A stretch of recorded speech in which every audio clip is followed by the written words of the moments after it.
Newsfirst, NewsLine with Faraz Shauketaly.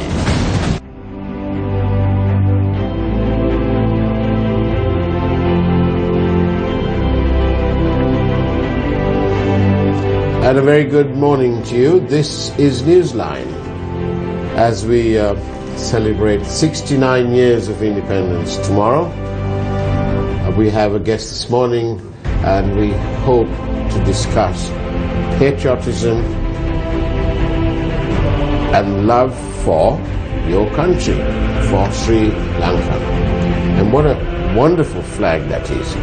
It's absolutely inspiring to see, and it always gives me a great pleasure when I see that flag fluttering all over us, actually. And our guest this morning is Professor J.B. Disanayake.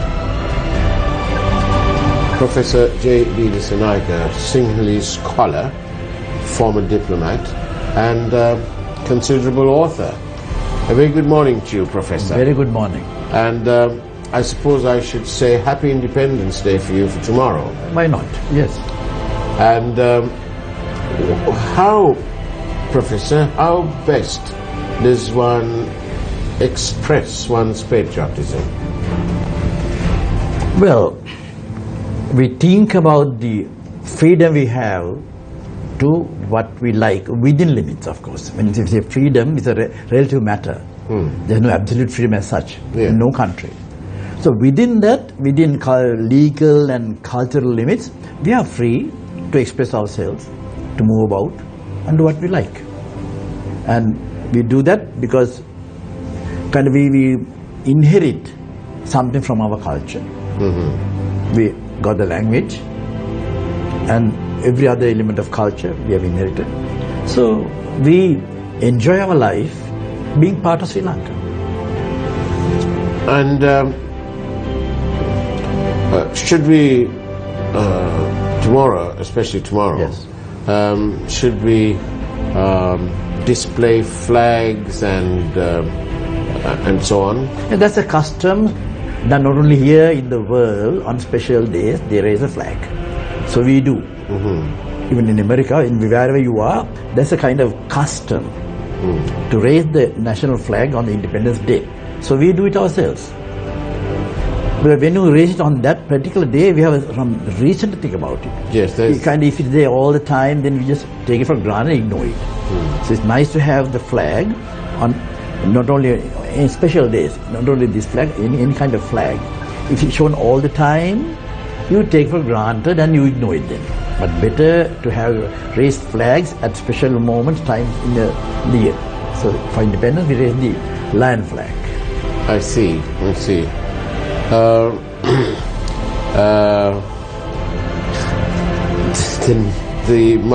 Our program is noted for getting questions sent in by viewers. Listeners, yeah. So let me read this question now.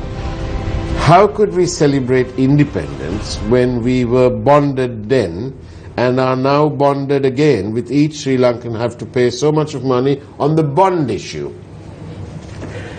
Well, there are problems. Yes. Not only in every country, even in the States, I think in America, there are a big problem there now. They have got a bonding issue there too. Of a different kind. Of a different kind. So problems will be there. Indeed. So the learner and the wise has to look at the problem and resolve it in a fair way. Yeah. That's the whole point. That when you say kind of good governance, you make decisions in the kind of in a way that satisfies almost everybody. Right. Or the majority. In a democratic country, since you can't please everybody, we say, all right, please the majority. So democracy is, government of the people, by the people, for the people, that kind of thing. So this particular issue I don't know because it's beyond me, but there are not only that, there are many other problems. The problems will be there. So that's why there's a government and a parliament to discuss this and resolve it in the favor of the subjects. Right. And but that's a good double-edged question. Thank you, viewer, for sending that in. But, you know, Professor, what about flying the flag? You know, I'd like to fly the flag on my car when I'm traveling. But my chauffeur doesn't seem to think that. He seems to think that I might be breaking the law. Is there a law against flying the flag? I'm not too sure of the law, but we do fly flags on special days. Right. Now your question is, can't we have it every day? Yes. Then, there is no harm in having it. I don't think there's any legal problem. Yeah. But normally we don't do it because once you see it every day, It you becomes just stale. stale and you take for granted. But when you have it, anything, if you have it on a special day, then you think about it, you focus attention on that. This focus is important on, say, tomorrow. But I was thinking more in terms like, you know, when you're driving a car which you like and you've chosen it because, you know, and you know, when you have the sign, the manufacturer's sign, and that sort of gives you sort of pride because you've chosen it and you're driving this car, and you know the three-pointed star or whatever is there, and you driving that, and you feel a bit proud about this car. So in that way, I'd like, in fact, what I'd like to do is, and I've told my driver that I'd want a little flag, you know, a little thing put on the bonnet, so that as we travel, we know that. Well, when I was in Bangkok as ambassador, I had the Sri Lankan flag every day in my car. Yes, that's diplomatic protocol. Yeah, protocol. So, yes. so they are not only for independent, every day when I leave the embassy, my car had the flag, and everybody knew that the one who's in the car is the ambassador. Is an ambassador. Yes. Indeed. Of Sri Lanka. Of Sri Lanka. Yes. But equally, it is not on to fly the flag when you're not in the car. And at the embassy, you fly the flag on the Independence Day. So tomorrow, right. All embassies, Sri Lankan embassies in the world, will have a special ceremony, and at a given time, you raise the flag. Right. But on other days, you don't do that. Right. So I think it's a matter of focusing. right. Yeah. It's a bit like because you served as ambassador in Thailand. I remember that on certain days, on a particular day of the week in Bangkok, certainly, everybody would wear, I think it was a yellow T-shirt. Yes. And that was in honor of their king. And it was amazing. So many people, not everybody did it. But And on Mondays, they used to wear yellow for the king like that. And that's a kind right, of custom. Yes. Yes. But I thought that was wonderful that people did that. Because that's another history. It's a kingdom, and the king has been there, and they respect him like a god. So it's another. It's an altogether different matter. Different matter. Yes. Talking about that, is the for late king, is he buried by now? Not yet. The royal custom is to keep the body for at least 3 months or a whole year. I remember when his sister passed away, the body was kept for 3 months. Right. The king will go for a longer time, I think. Right. That was just the sister of the king. Right. The king himself will be kept there for. Of course, the body is there inside the palace, so no one can see it.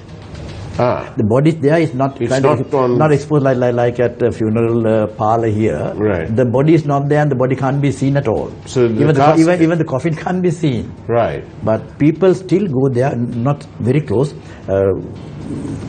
up to the gate of the palace. Yeah. And pay respects and come back.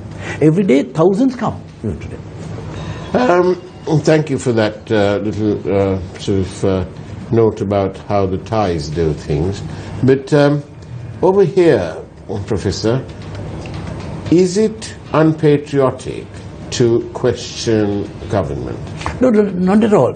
The whole point is that there is in a democracy, there's freedom of speech. Among other kinds of freedom, we have freedom of speech. So you are allowed to express your opinion. Just as there's opposition within the parliament itself, there's opposition. Not just to oppose, but to express another viewpoint. Right. So it's very important for that isn't necessarily being unpatriotic. No. although you got this opposition, Yeah. it doesn't mean that you're going to oppose all the time. Yeah. If there's a reasonable point on which you can oppose, you are allowed. Right. And the government must take note of that. Right. That's in democracy. It's Right. there, and then sometimes the opposition had rectified matters in the history. So you can always express yourself. Of course, you can't defame somebody. Why expressing yourself doesn't mean that I can say anything about anybody Yeah. I like. So within reason. within legal, there are two kinds of limits. Right. Legal ones. Yeah. You go on beyond that. Yeah. Then cultural ones. Right. So there are certain limits laid down by the culture. You can't go beyond that point. So it's all back to a very dharmistic way of thinking, because it appears to me from what you say that it's all about moderation. Yes. Things in moderation. It's everything actually. For a Buddhist, this is a very important central concept in their religion, the middle path. The middle path. Avoid the extremes. It's good not only for religion, for anything, for government, just avoid the extremes and come to the middle. And that'll satisfy everybody. Let's see. In the past, especially during the war was going on, I remember that the word traitor was quite a sort of an in word then. So during the war, let's say during this war, there were people who one lot of people, school of thought, who said, well, no, we want to do this through negotiation. There was another lot who said, well, negotiations failed for 30 years or 29 years or 28 years.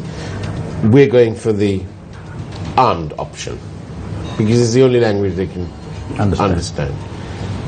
Was that lot who wanted a peaceful negotiated settlement, would you say that they were not as patriotic, or were they traitors? These two words, patriot, hero, they're all again relative. Depends how you look at it. Yeah. Now our own Sri Lankans who fought against the English just after becoming a colony, were named as traitors, and some were killed. Right. And but they were named that by the British. By the British, they said, because they're fighting against the government, against the British government. So they were labeled traitors, and 19 of them were gazetted. The names of this time we corrected that and said, well, there are no more. From their point of view, it's true. They were against the government. But from that's our first freedom struggle. The rebellion, they call the so-called rebellion, the Canadian rebellion of 1848. They call it rebellion, but this present government kind of renamed them as heroes. This is what President Sirisena did about it. The question was raised by a young parliamentarian, Buddhika Patirana. Indeed. I'm sure we have heard of him. He raised this question, and with the approval of the Minister of Justice and Buddha Sasana and Mr. Rajapaksa, they did a very important, ceremony to rename them as heroes rather than traitors. And to be patriotic, is it also essential to wear the national dress? Well, dress by itself doesn't say anything, but there are certain symbols of your ethnic identity. So for a Hindu lady would like to have a tilaka here to show that I am Hindu and that. So there are certain external symbols of identity. So like a college tie maybe. If you go to university, there is own tie, and college has tie. So that's to say I am so and so. So within all that I am so and so.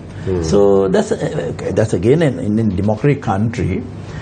You can say that I am one of them like that. So no problem. So actually, Professor Mahinda Rajapaksa used to wear the national dress. Mr. Wickremesinghe wears a coat and tie. Two styles of dressing, but doesn't make any one person more patriotic than the other. Well, not necessarily. Not necessarily. I hardly wear the national dress because I don't identify as a politician or Mudalali. Normally, there are two kinds of people who wear the so-called national dress. Right. That's why I avoid that. Either politician or a very rich, Mudalali. Right. So I don't want to be either of them. Okay, okay.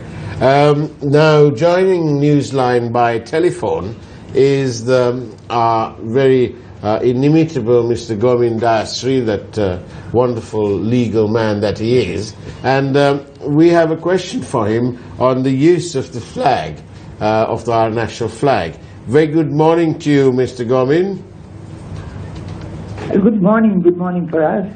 Mr. Gomin, I have a question for you just a day ahead of our 69th day of independence, the 69th year of independence. And the question is this: is it legal for me to fly the Sri Lankan flag on my car? I don't think there's any laws relating to flying of cars, but the convention has been it is the top political authorities, whether it is the governors or the president or the prime minister or the cabinet ministers or MPs, who carry the flag on the vehicle. But an Independence Day is totally a different concept. It's a day where people enjoy their independence, and on that day I see, without any hindrance, without any law authorities interfering, I find people sporting flags very proudly. I've never seen so many Sri Lankan flags flying, other than the immediate independence after the war. I mean, people are so proud of their nation, they carry the flag. And I think that is the very reason we should allow people in the north to sing their anthem in their tune and their words.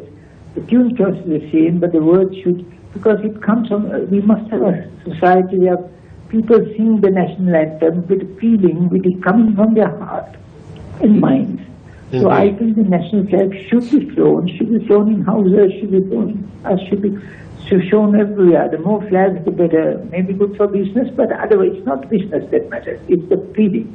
Now I just listened to Mr. Disanayake talking about national dress. Now I think the national dress is about politicians and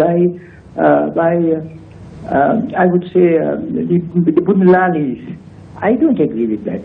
My father was a civil servant and he wore national dress, and he was the first Sri Lankan civil servant to wear national dress to work.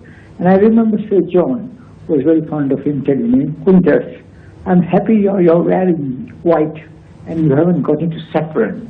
So I think this tradition of wearing national dress by even I've often seen people at weddings, at very society weddings wearing national.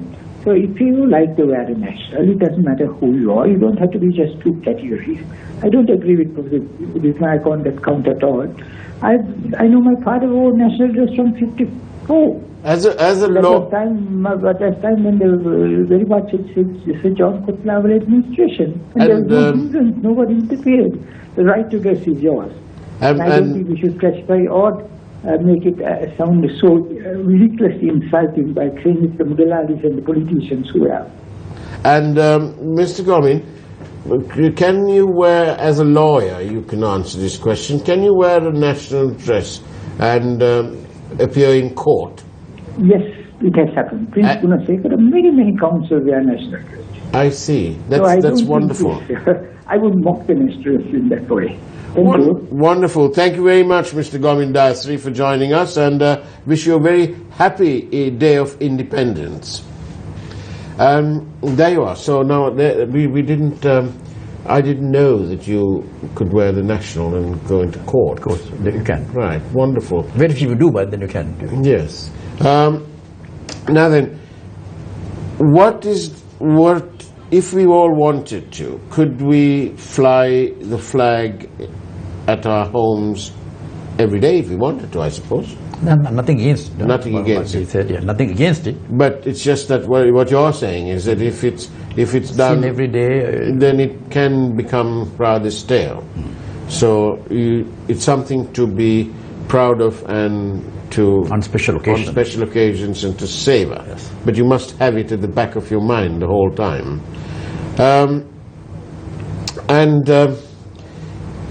When you disagree with governments or you have a different viewpoint, That itself is not being. No, that's democracy. That's democracy. Yes. That's nothing to do with patriotism. Well, the question may relate to patriotism, but opposing or having a different view is within the democratic ideals. Yes. That's democracy. Yes. If it's a dictatorship, you can't say anything. Or if you're under a king particularly, then the king had the say. Do you know when people say, oh, he's a Kalusudda, or, like that, is that merely, what is that? What do we Well, by construe that? Kalusudda or brown sahibs, another Indian word for that is people who try to ape or imitate another group. Yes. So there are Indians and Sri Lankans who want to passively imitate English people. Yes, so rather like coconuts. Brown on the outside, white on the inside. So they are Suddas, but they are really brown or black. Yeah. So we were called Suddas. Right. And they want to show that we are little different. So they will spell the name Gunawardhana as Gunawardhana. Right. The English spelling is Ward. WR is Ward. Yes. They say the Sri Lankan. I know Sri Lankans who want to say, is Mr. Gunawardhana, Mr. Jayawardhana? Just say that I am no more with Gunawardhanas. Our Sinhala word is Gunawardhana. And how would one spell that? Gunawardhana. Gunawa. There are other matters, how spell Guna and Vardhana, there are many variants. But it must be confusing computers and databases. Well, if you do in Sinhala, no confusion. But when you go to English spelling, then there are so many alternative variants. And they are linked with certain social problems. So it's a very, very sensitive matter if you try to spell the wrong way. I have a very insistent viewer who is demanding to know whether the Prime Minister is a Kalusudda, whether Malik Samarikrama is it, and whether Mr. Mahendran is it. But we have the explanation here. It's a matter entirely of personal choice. It's nothing to do with being patriotic and so on. So perhaps this viewer is slightly being a bit mischievous this morning. But I see. But yes, I mean, when but on top of all that, you could spell Gunawardhana with a G-double-O. Yes. And so that poor computer is going to be I think we need kind of standardize our names now. After 69 years of independence, one thing we have to do now to begin to spell our names in our national way. Now we do it the English way. Indeed. The English in English spelling there are two letters of one sound, like two M's for summer. Yes. Yeah. Or letter to no need. But similarly, when they spell Disanayake, my own name, they put two S's. Right. I am not Dissa. Right. For Tissa Maharama, you need double S. Yeah. But for Disanayake, you don't need double S. But still, we do spell Disanayake, not Yake. Yeah. So those must be correct. Now that we are free, under the English, they spell those names for us. Yes. Now we are free. Now we should begin to write our names in the correct way, so that a foreigner can pronounce our name correctly. Because English alphabet has certain deficiencies from our point of view. There's no length for now. Our language there's long, like A. There's no way to write I in English. Say the word Amara or Amara spelled the same way. Amara, same way. Right. So a foreigner doesn't know it's a man or woman. Correct. So Tilaka and Tilaka spell the same way, but God knows whether it's man or woman. Correct. Unless if MR in front, you don't know. Yeah. So high time we rectify that and have a standard way to spell our names in the Roman script. It's called the Roman. It's not the English script. It was the Roman script. Yes. So the Germans did that. Yes. Got certain Roman letters and put certain dots above and all that, and got it the way they wanted. Right. To spell the German spelling sound. Similarly, we I think before the next independence, we should be able to standardize how to spell our names correctly. Correctly, and. The singing of the anthem in Tamil, that was must have been a good idea, isn't it? Well, normally in most, like India itself, it has many languages, many cultures, many social groups, but they still sing in Hindi, or what it is. So that's one way to do it. In other countries, it's sung depending on the kind of people. Different. So it's, we have a choice. The government or the parliament can decide how to do that. It's to show up. Where do we stand legally now on that? I don't know what the legal status is. But I mean, if you want to sing it in any language, you should be able to do that. I think so. It should be in a language that you understand. Yeah. There's no point reciting words that you At don't the point, I understand. say, same in India. If you know India, so many, I think thousands of languages. Yeah. But can't have still it. sung in Hindi. Whether they understand or is another matter. But then that's how it happens. Yeah. Wonderful. Professor J.B. Disanayake. Don't say Disanayake. Thank you very much for having graced our occasion. I wish you a very happy Independence Day tomorrow. Wish you the same. And wish you all a very happy Independence Day. And on that note, that's it from Newsline. I hope that you've all got your flags out there. There's nothing illegal about it, no matter what your staff say. Fly the flag, be patriotic. One country, one Sri Lanka. And Jai Veva for the day, and God bless.